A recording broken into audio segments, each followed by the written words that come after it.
On May 16, 1968, a big Marine Corps CH-53 with 16 men on board crashed near the 9,000-foot summit of the Santa Rosa Mountains.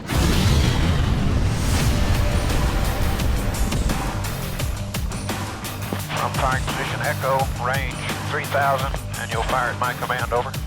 Checkmate 4-6, roger. Good evening, David. It's amazing that everyone got out alive in a crash like this involving one of these big, top-heavy helicopters that have a tendency to flip over and sink fast if they hit the water. It was a Super Stallion helicopter just like this one. Hundreds of American soldiers have died in accidents involving the CH-53 since the Marines received their very first aircraft in 1966. But in their defense, the CH-53s have been the workhorse of the Marine Corps, the Navy, and the Army. They have flown countless missions in Vietnam, the first Gulf War, Desert Storm, Iraq, and Afghanistan, in addition to tens of thousands of training missions like the one we're going to feature today.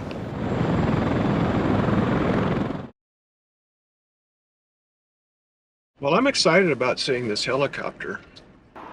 I was reading about it, and I measured my living room, and it was like 15 feet across. This helicopter is 15 feet across. You mean width? Width. Oh my God. It's 88 feet long. Something stallion. Sea Stallion. Sea Sea stallion. Stallion. Do you know, were they experiencing really heavy winds? Is that what caused the wreck? Okay, so Joe Adoni forwarded an email that he got from a communications specialist who was on that aircraft. He said they were on a training exercise to set up a microwave radio terminal that would transmit data from Toro Peak back to El Toro Marine Corps Air Station.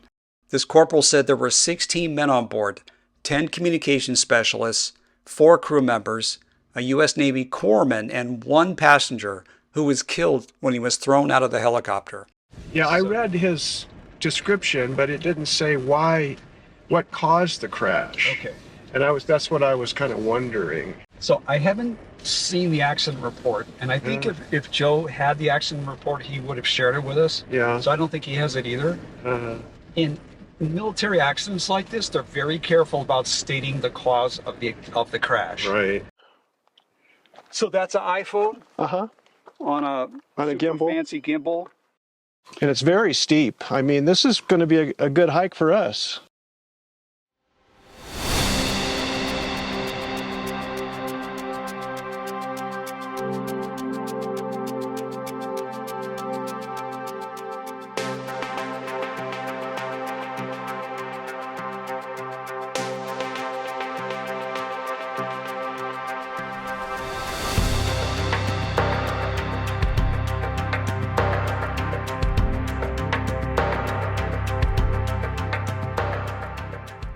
This is unbelievable.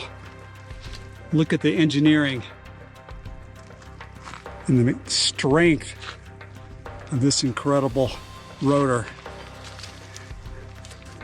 Quality of the aluminum. 1968. Really takes your breath away. It's been here 70 years. It is 54 years. 54.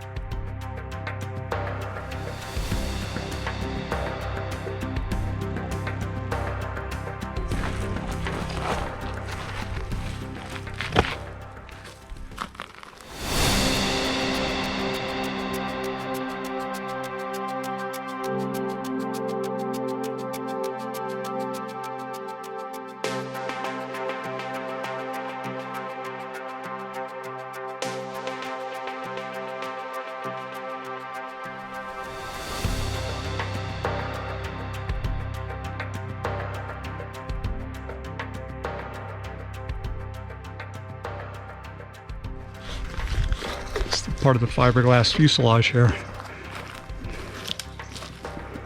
Here's the leading edge of the tail. More fiberglass. It's actually transparent through the sunlight.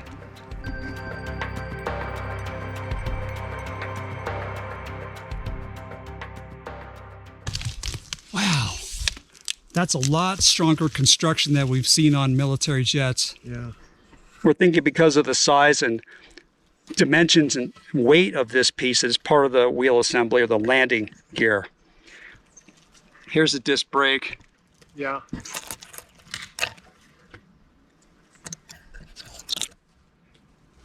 Axle, there's a couple of hydraulics.